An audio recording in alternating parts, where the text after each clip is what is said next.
Salut, c'est Trado. Alors pour faire plaisir à un généreux donateur, voilà une vidéo d'analyse technique sur Denov. Alors malheureusement, la valeur n'est vraiment pas très en forme. Il y a beaucoup de choses à dire sur cette valeur.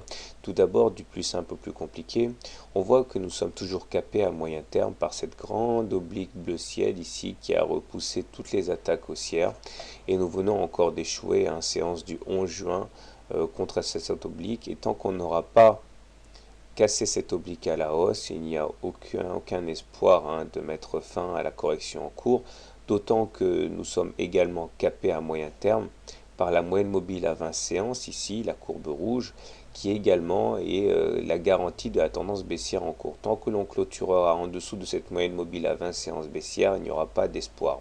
Par contre, dès qu'on repassera au-dessus, on aura cassé la tendance baissière, mais malheureusement, pour l'instant, ça n'a pas donné grand-chose, les attaques haussières.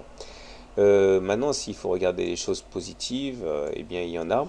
Tout d'abord, si on regarde en retracement de Fibonacci, on voit qu'entre les plus bas du 19 décembre et les plus hauts du 14 mars, on a connu une hausse très violente en menant les cours de 5,7 à 12,3 et il est normal dans ces conditions de retracer la hausse. Et là, il semble bien que nous ayons retracé les 76,36% de Fibonacci, ce qui est un niveau clé, et il y a eu un rebond violent. Tant qu'on se maintient au-dessus de ce niveau, on peut envisager repartir à la hausse et à retourner sur les plus hauts. Malheureusement, si on devait casser ce niveau des 76,36% de retracement de Fibonacci, eh bien on aurait rendez-vous avec le niveau suivant, à savoir celui des 5,74, là où est née la vague de hausse. Autre élément assez négatif, eh bien nous avons dessiné ici une épaule, tête, épaule, avec la ligne de coup ici qui est représentée par le segment noir.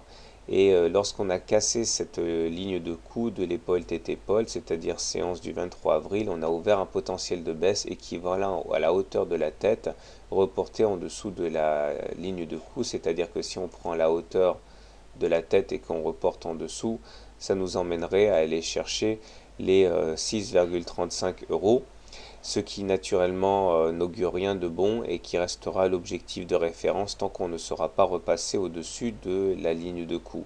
Autrement dit, si on ne repasse pas au-dessus des 9,3, ici, l'objectif serait d'aller chercher les 6,3. Donc ça, c'est un élément graphique qui est peu ragoûtant également. Donc pour faire simple, malheureusement, on est en tendance baissière évidente. Et si vous voulez acheter la valeur, eh bien, je vous conseille soit d'attendre, d'aller sur les 6,3, voire mieux les 5,7, soit d'attendre qu'on repasse au-dessus de la moyenne mobile à 20 séances rouge qui montrerait la fin de la tendance baissière. Voilà, bonne journée, bon trade et n'oubliez pas de vous abonner à la newsletter gratuite pour recevoir les mises à jour.